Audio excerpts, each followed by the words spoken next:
오늘 주신 하나님의 말씀은 예레미야서 31장 31절로 34절, 구약성경 1102쪽입니다. 읽겠습니다. 여호와의 말씀이니라. 보라, 날이 이르리니 내가 이스라엘 집과 유다 집에 새 언약을 맺으리라. 이 언약은 내가 그들의 조상들이 손을 잡고 애굽 땅에서 인도하여 내던 날에 맺은 것과 같지 아니할 것은 내가 그들의 남편이 되었어도 그들이 내 언약을 깨뜨렸습니다. 여호와의 말씀이니라. 내가 그날 후에 내가 이스라엘 집과 맺을 언약은 이러하니 곧 내가 나의 법을 그들 속에 두며 그들의 마음에 기록하여 나는 그들의 하나님이 되고 그들은 내 백성이 될 것이다. 여호와의 말씀이니라. 그들이 다시는 각기 이웃과 형제를 가르쳐 이르기를 너는 여호와를 알라 하지 아니하리니 이는 작은 자로부터 큰 자까지 다 나를 알기 때문이라. 내가 그들의 악행을 사하고 다시는 그 죄를 기억하지 아니하리라. 여호와의 말씀이니라. 아멘. 전국에 벚꽃이 만발했습니다. 100년 만에 3월 달에 서울에 벚꽃이 피었다고 합니다. 우리 마음도 화사하게 밝아졌으면 좋겠고 우리 가정과 일상에서도 좋은 일들이 만개했으면 좋겠습니다. 이 고난주간에 새 언약의 은총이 가득하기를 축복합니다. 오늘은 세계교회가 지키는 종료주일이며 이번 주간은 고난주간입니다. 이번 한 주간은 예수님께서 예루살렘에서 어떤 일을 하셨는지 돌아보면서 새 언약의 은혜, 복음의 은혜를 나누려고 합니다.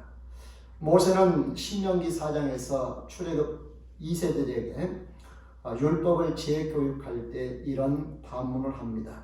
하나님께서 애굽에서 우리에게 행하신 일, 이스라엘이 애굽에서 탈출할 때 홍해를 가르고 건널 때, 광야에서 40년을 지낼 때 하나님께서 어떻게 행하셨는지를 말하면서 하나님께서 어느 민족에게 우리에게 행한 것 같이 행하신 일이 있느냐고 질문을 합니다. 하나님의 이런 특혜와 혜택을 받은 민족은 우리밖에 없다는 것을 강조하고 있는 것입니다. 이처럼 우리는 하나님의 은혜와 사랑과 특혜를 받은 민족이니 가나안에 들어가거든 오직 하나님만 섬기며 하나님의 계명을 잘 지키고 살라고 강조한 것입니다. 그렇게 될 때 생명을 얻어서 복된 삶을 살게 되고 그 땅에서 오래 살 수 있다고 합니다. 그토록 하나님으로부터 특혜를 받은 이스라엘이 가나안에 들어가 정착한 후에는 어떻게 했을까요? 모세가 그들에게 당부한 대로 잘 지켰을까요? 여호수아 시대에는 그런 대로 순종합니다. 그러나 여호수아가 나이가 늙어 죽게 될 무렵부터 이스라엘 백성들의 신앙이 느슨해지기 시작합니다. 가나안 사람들이 섬기는 신들에게 기웃거리기 시작합니다. 그래서 여호수아서 24장에서 백성들에게 조상들이 애굽에서 섬기던 신이든지 아모리 사람들이 섬기던 신이든지 다 치워버리고 오직 여호와 하나님만 섬기라고 촉구합니다. 자신과 자기 집은 오직 여호와만 섬기겠다고 선포하면서 그렇지 않으면 하나님께서 복을 내리신 후에라도 재앙을 내리고 너희를 멸할 것이라고 경고합니다. 여호수아서 24장 14, 15절을 같이 보겠습니다.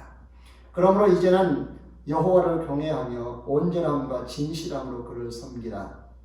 너희의 조상들이 강 저쪽과 애굽에서 섬기던 신들을 치워버리고 여호와만 섬기라. 만일 여호와를 섬기는 것이 너희에게 좋지 않게 보이거든 너희 조상들이 강 저쪽에서 섬기던 신이든지 또는 너희가 아모리 족속의 신이든지 너희가 섬길 자를 오늘 택하라. 오직 나와 내 집은 여호와를 섬기겠노라 하니. 아멘. 19절로 20절입니다. 여호수아가 백성에게 이르되 너희가 여호와를 능히 섬기지 못할 것은 그는 거룩하신 하나님이시요 질투하시는 하나님이시니 너희는 잘못과 죄를 사하지 아니할 것입니다. 만일 너희가 여호와를 버리고 이방신을 섬기면 너희에게 복을 내리신 후에라도 돌이켜 너희에게 재앙을 내리시고 너희를 멸하시리라 하니. 아멘. 여호수아의 이 경고를 들은 백성들은 절대 이방신들을 섬기지 않겠다고 그리고 여호와만 섬기겠다고 다짐하고 여호수아와 언약을 맺습니다. 그러나 여호수아가 110세에 죽고 난 후에는 어땠을까요? 심상치 않은 말씀이 여호수아서 24장 31절에 나옵니다. 같이 보겠습니다. 이스라엘이 여호수아가 사는 날 동안과 여호수아 뒤에 생존한 장로들 곧 여호와께서 이스라엘을 위하여 행하신 모든 일을 아는 자들이 사는 날 동안 여호와를 섬겼더라. 아멘. 여호수아가 죽은 후에는 400년 동안 사사들이 나라를 다스리게 됩니다. 사사시대의 특징 곧 사이클을 보면 이렇습니다. 이스라엘 백성들이 우상을 숭배합니다. 그러면 주변에 있는 나라들이 이스라엘을 침략하고 그들을 짓밟지요. 그럼 그들이 고통을 당합니다. 이때 이스라엘 백성들은 하나님께 구원해달라고 호소합니다. 그러면 하나님께서 사사를 보내서 그들을 구원해 주십니다. 그 후에는 그들이 태평성대를 누리지요. 우상 숭배, 고난당함, 그리고 하나님께 구원해달라고 호소, 사사의 등장, 구원, 태평성대, 이러한 패턴이 400년 동안 지속됩니다. 사사기 마지막 장인 21장 25절에서 사사시대 전체를 규정할 수 있는 말씀을 볼 수가 있습니다. 같이 읽습니다. 그때 이스라엘에 왕이 없으므로 사람이 각기 각자의 소견에 옳은 대로 행하였더라. 아멘. 어때요? 이들에게 여호와의 신앙이 존재하나요? 하나님께서 그들의 왕이심을 인정하는 하나님 주권 사상이 존재하나요? 하나님의 율법이 존재하나요? 없습니다. 각자 자기의 소견에 옳은 대로 행했다고 했습니다. 그들의 기준이 하나님도 아니고 하나님께서 주신 율법도 아니었습니다. 자기 자신이 주인이 되어서 각자가 옳다고 생각하고 옳다고 여기며 사는 그런 때였습니다. 여호와의 신앙에서 인본주의가 극에 달했습니다. 그러니 나라의 꼴이 엉망이 될 수밖에 없었겠죠. 사사시대 끝에 사무엘 선지자가 나타나서 이스라엘의 신앙과 나라의 기강을 새롭게 세우게 됩니다. 이때 이스라엘 백성들은 사무엘 선지자에게 우리에게 왕을 보내달라고 조릅니다. 하나님께서 탐탁치 않게 여기시면서도 그들의 요구대로 왕을 허락하십니다. 그러나 왕정시대 초기부터 순탄치 않습니다. 초대 왕으로 세워진 사울 왕이 하나님의 말씀에 불순종함으로 그가 죽고 2대 왕으로 다윗이 세워집니다. 다윗 가문의 왕정시대가 본격적으로 열리게 된 것입니다. 그러나 다윗 왕조도 평탄하지 않습니다. 다윗의 손자 르호보암 시대에 나라가 남북으로 갈라지고 왕정이 시작된 지 500여 년 만에 남북이 다 멸망을 하게 됩니다. 결국 하나님의 특별한 선택을 받은 이스라엘, 그리고 하나님께 특혜를 받은 이스라엘이 여호와 하나님 한 분만을 섬기는 신앙에 실패하고 여호와 하나님께서 주신 계명을 지키는데 실패합니다. 오늘 본 에레미야서의 말씀은 유다의 멸망 직전에 하나님께서 에레미야 선지자를 통해서 유다의 왕들과 백성들에게 주신 말씀입니다. 에레미야 선지자가 활동하기 전 므낫세 왕 때부터 유다 백성들이 우상 숭배와 음란과 악행과 반역은 극에 달했습니다. 므낫세의 손자 요시야 왕이 이를 만회해 보려고 종교 계획을 단행했지만 되돌리기에는 역부족이었습니다. 때가 이미 늦었습니다. 므낫세 왕 때 하나님의 마음이 이미 유다를 멸망시키기로 작정하셨기 때문입니다. 요시야 아들 여호야김과 시드기야 왕 때에는 요시야의 종교 계획마저도 무의로 되돌려놓고 말았습니다. 므낫세 왕 때 못지않은 상황으로 되돌아가고 말았습니다. 에레미야는 요시야 왕 13년에 선지자로 부름을 받아서 시드기야 왕 11년 유다가 멸망할 때까지 활동했던 선지자입니다. 에레미야 선지자 활동 초창기에는 유다의 멸망을 선포하며 백성들에게 회개를 촉구합니다. 그러나 시드기야 왕 때 곧 유다가 멸망하기 직전에는 바벨론에 항복하는 것이 살 길이라고 선포합니다. 회개를 촉구할 때도 왕을 비롯해서 백성들이 좋아하지 않았습니다. 그런데 바벨론에 항복하는 것이 살 길이라는 메시지를 전할 때는 엄청난 박해가 뒤따릅니다. 내공노라는 소리를 듣습니다. 시드기야 왕과 왕에게 아부하는 신하들과 또한 거짓 선지자들이 에레미야를 감옥에 가두기도 하고 그를 수차례 죽이려고 한 때도 있었습니다. 그런 상황에서도 예레미야는 백성들에게 회개를 촉구할 때, 나라의 멸망을 선포할 때에도, 항복하라고 촉구할 때도 눈물로 호소했습니다. 그래서 예레미야의 별명이 바로 눈물의 선지자입니다. 그런 나라가 바벨론에게 짓밟히는 것을 눈으로 목격해야만 했습니다. 성전이 짓밟히고 불타고 무너지는 그 참담함을 목격해야 했습니다. 그 참담한 현장을 목격하고 쓴 시가 바로 에레미야 애가이지요. 에레미야는 유다의 멸망을 선포하고 회개를 촉구하고 항복을 선포하면서도 하나님의 희망의 메시지를 놓치지 않습니다. 그 희망의 메시지가 바로 에레미야서 30장과 31장입니다. 이스라엘은 하나님으로부터 다른 나라와 민족이 받을 수 없는 사랑과 특혜를 받았음에도 불구하고 하나님을 배반한 나라였습니다. 그래서 하나님은 예레미야 선지자를 통해서 그들에 대한 심판과 멸망을 말씀하십니다. 그렇지만 그들에게 새 언약도 말씀하십니다. 옛 언약을 헌신짝처럼 버렸음에도 불구하고 마치 아내가 남편을 버리고 음행을 저지른 것처럼 하나님을 버리고 음행을 저질렀음에도 불구하고 우상 숭배에 빠졌음에도 불구하고 하나님은 그들에게 새로운 언약을 약속하십니다. 오늘 읽은 본문 예레미야서 31장 31절로 34절에서는 옛 언약을 지키는 데 실패한 이스라엘에게 하나님께서 새 언약을 약속하셨는데 그 내용을 보고 새 언약이 어떻게 이루어졌는지 보려고 합니다. 새 언약과 고난주간에 어떤 의미가 있는지도 보려고 합니다. 예레미야서 31장 31절 34절 다시 한번 읽겠습니다. 여호와의 말씀이니라. 보라 날에 이르리니 내가 이스라엘 집과 유다 집에 새 언약을 맺으리라.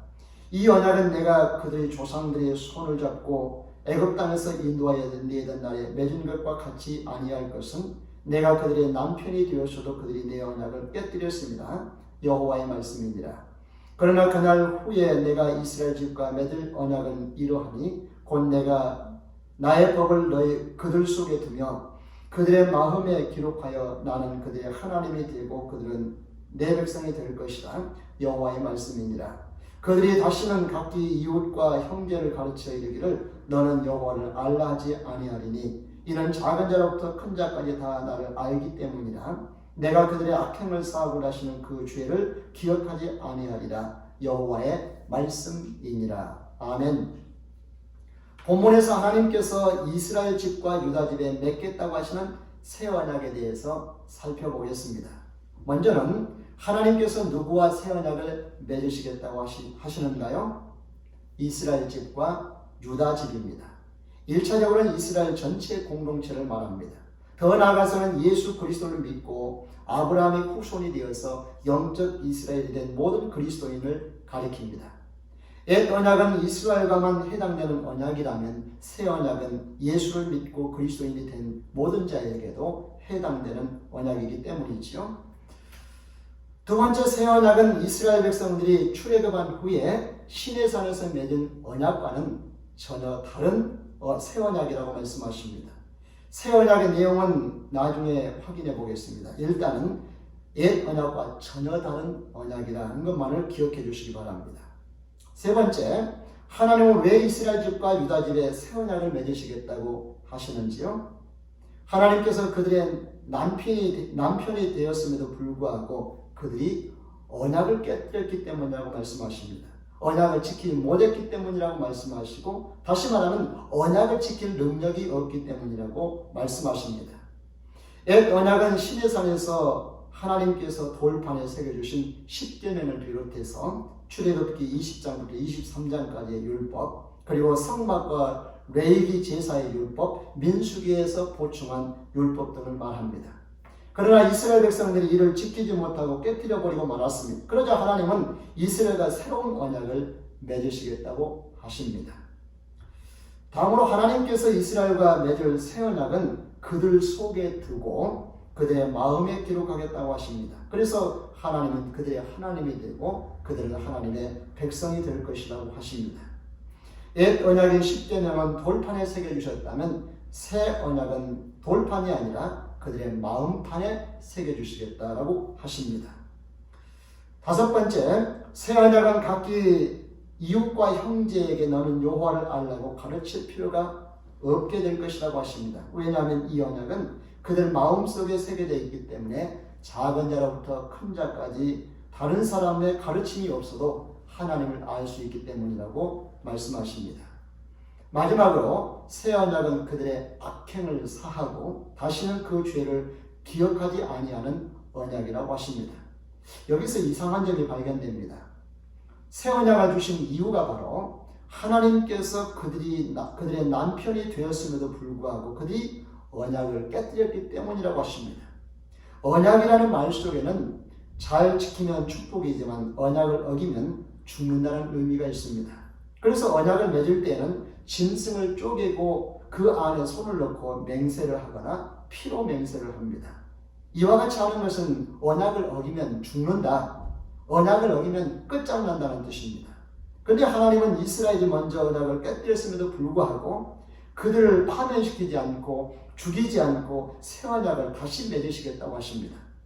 앞에서 보았듯이 그 내용은 정확히 알 수 없지만 옛 언약과는 전혀 다른 언약입니다. 굉장히 파격적인 언약인 것만은 분명합니다. 사실 옛 언약도 이스라엘 백성들 입장에서 보면 과분하고 파격적인 언약이었습니다. 서두에서 보았듯이 모세가 그 부분에 대해서 신명기 4장에서 언급한 것입니다. 다음으로 오늘 본문에서 새 언약의 내용이 무엇인지 구체적으로 밝히지 않고 있습니다. 이때까지는 감추어진 비밀이었습니다. 하나님께서 옛 언약을 지키지 못한 사람들에게 이처럼 파격적인 새 언약을 다시 맺으시겠다고 하시면 도대체 그 새 언약의 내용이 무엇일까요? 그 언약의 비밀이 밝혀진 때가 바로 우리가 지키고 있는 고난주간에 있는 유월절입니다. 누가복음 22장 14절로 20절을 읽겠습니다. 같이 읽습니다. 때가 이르매 예수께서 사도들과 함께 앉으사 이르시되 내가 고난받기 전에 너희와 함께 이 유월절 먹기를 원하였노라. 내가 너희에게 이르노니 이 유월절이 하나님 나라에서 이루기까지 다시 먹지 아니하리라 하시고 이에 잔을 가지사 감사 기도하시고 이르시되 이것을 갖다가 너희끼리 나누라. 내가 너희에게 이르노니 내가 이제부터 하나님 나라가 임할 때까지 포도나무에서 나는 것을 다시 마시지 아니하리라 하시고 또 떡을 가져 감사 기도하시고 떼어 그들에게 주시며 이르시되 이것은 너희를 위하여 주는 내 몸이라. 너희가 이를 행하여 나를 기념하라 하시고 저녁 먹은 후에 잔도 그와 같이 하여 이르시되 이 잔은 내 피로 세우는 새 언약이니 곧 너희를 위하여 붓는 것이라. 아멘. 이 말씀은 예수님께서 제자들과 유월절 만찬을 하실 때 떡과 잔을 나눠주시면서 하신 말씀입니다. 잔을 건네주시면서 이 잔은 내 피로 세우는 새 언약이라는 말씀을 하십니다. 에레미야 선지자가 예수님 오시기 600여 년 전에 오늘 본문에서 하나님께서 이스라엘 집과 유다 집에 맺을 새 언약에 대해서 언급한 일이 있습니다. 앞에서 보았듯이 그 내용을 정확하게 언급하지 않고 비밀에 두었습니다. 그런데 예수님께서 유월절 만찬 자리에서 이 새 언약의 내용이 무엇인지에 대해서 언급하신 것입니다. 오늘 본문에서 예레미야 선지자가 말한 새 언약의 내용을 600여 년 만에 예수님께서 밝히신 것입니다. 이 비밀이 밝혀진 것이 우리가 지키고 있는 고난주간 동안입니다. 오늘은 그 첫째 날로서 종료주일이라고 합니다. 예수님은 마지막 유월절을 지키기 위해서 스가랴 선지자의 예언대로 나귀 새끼를 타고 예루살렘에 들어오신 날입니다. 이때 제자들은 예수님께서 들어오시는 길에 자기 겉옷을 펴뒤었습니다. 예루살렘의 많은 사람들은 종려나무 가지를 깔거나 흔들면서 호산나 다윗의 자손이여 우리를 구원하소서라고 소리를 지르며 환영합니다.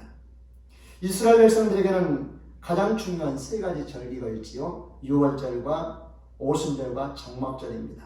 이 세 절기 때는 20세 이상의 남자들은 반드시 예루살렘 성전에 가서 이 절기를 지켜야만 했습니다. 유월절은 언제 생겨났지요? 이스라엘 백성들이 애굽에서 탈출하기 전날 애굽에는 10번째 재앙이 내려졌는데 애굽에 있는 사람이나 짐승의 첫 것은 다 죽는 재앙이었습니다.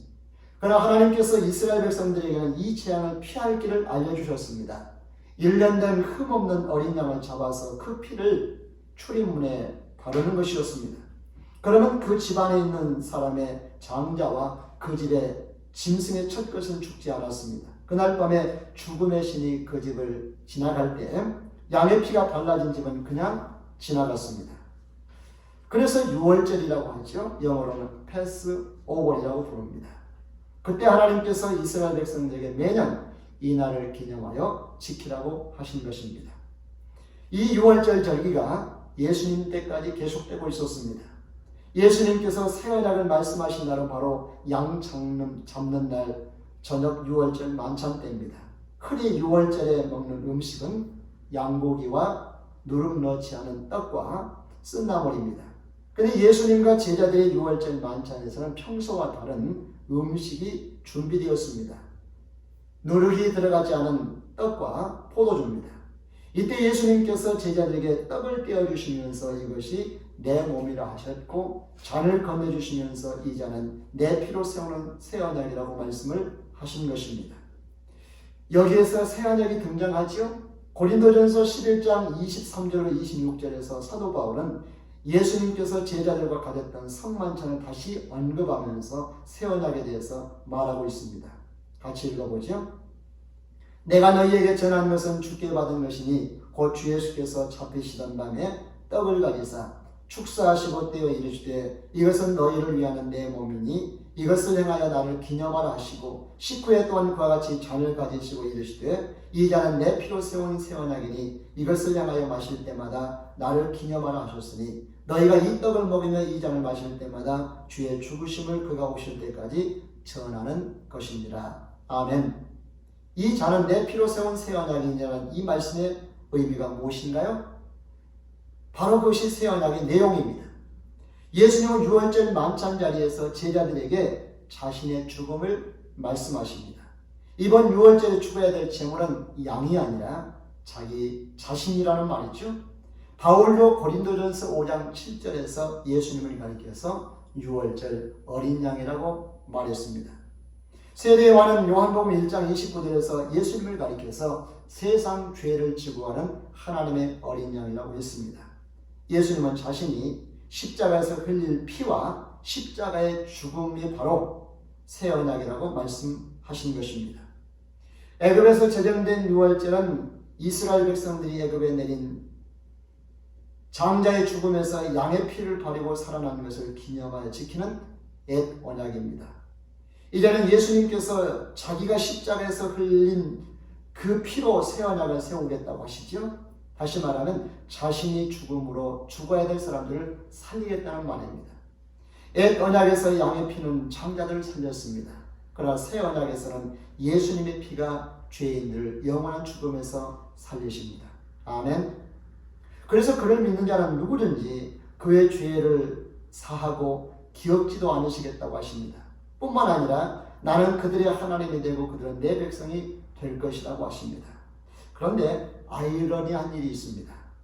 하나님께서 예레미야 선지자를 통해서 이스라엘 집과 유다 집에 새 언약을 맺으시겠다고 하셨고, 이 말씀을 하신 후에 600여 년이 지난 후에 새 언약을 이룰 그분 예수께서 오셨음에도 불구하고 일부 사람들을 제외하고 대부분의 사람들은 새 언약의 주인공을 알아보지 못합니다.